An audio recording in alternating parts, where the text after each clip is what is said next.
আসসালামু আলাইকুম দর্শক, মমতা কুকিং হাউস থেকে সবাইকে স্বাগতম। টক জাল প্রেমীদের জন্য লোভনীয় একটি রেসিপি লেবুর পিনিক।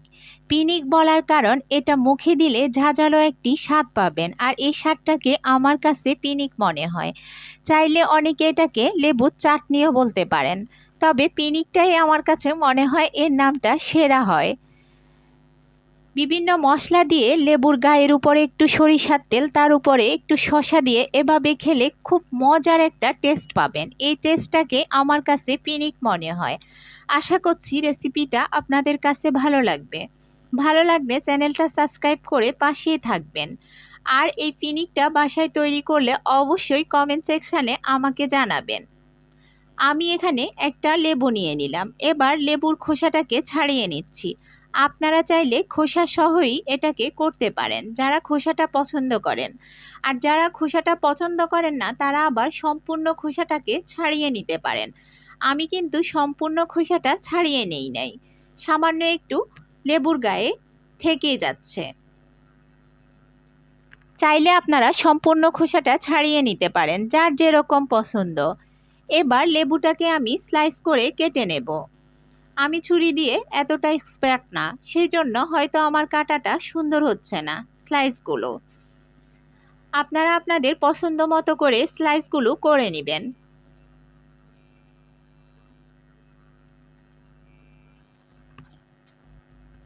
দেখুন, আমি ছুরি দিয়ে লেবুটাকে কেটে নিয়েছি। একটু কিছুটা মোটা কিছুটা পাতলা হয়েছে। বাকি লেবুগুলোকেও একইভাবে আমি কেটে নেব। দেখুন, সবগুলো লেবু আমার কেটে নেওয়া হয়ে গেছে। পিসগুলো কিছুটা অনেক সুন্দর হয়েছে, কিছুটা আবার একটু এবড়ে তেবড়ে হয়েছে। এবার একটা প্লেটে আমি সবগুলো সাজিয়ে নিচ্ছি। আপনারা আপনাদের পছন্দ মতো সাজিয়ে নেবেন। এবার লেবুর গায়ে আমি দিয়ে দিচ্ছি একটু লবণ। লবণটা যেন সবগুলো লেবুর গায়ের উপরে লাগে খেয়াল রাখবেন, তা না হলে কিন্তু লবণের স্বাদটা বাদ পড়ে গেলে আপনার টেস্টটা, অরিজিনাল টেস্টটা পাবেন না।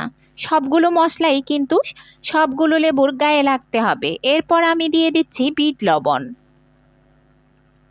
একটু আস্তে আস্তে করে মশলাটা সবগুলো লেবুর গায়ের উপরে ছড়িয়ে দেবেন।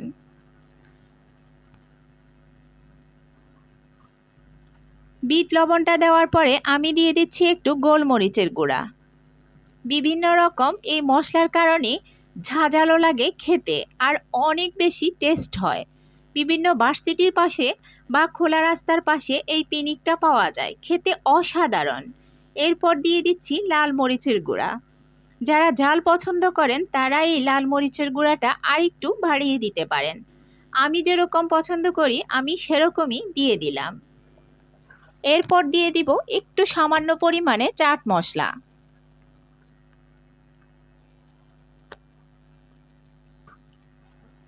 এরপর দিয়ে দিচ্ছি চিলি ফ্লেক্সটা।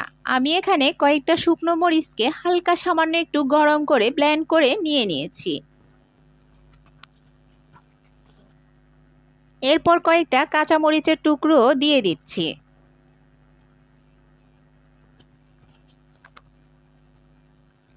এরপর দিয়ে দিব সরিষার তেল। সরিষার তেলটাকেও প্রত্যেকটা লেবুর পিসের উপরে একটু একটু করে চামচ দিয়ে লাগিয়ে দিবেন।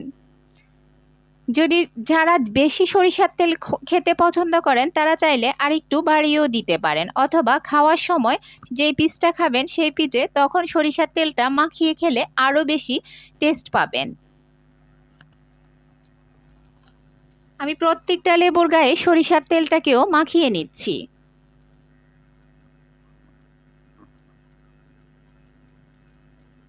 সরিষার তেলটা দেওয়া আমার প্রায় হয়ে গেছে। এরপর আমি একটু ধনেপাতা দিয়ে দেব।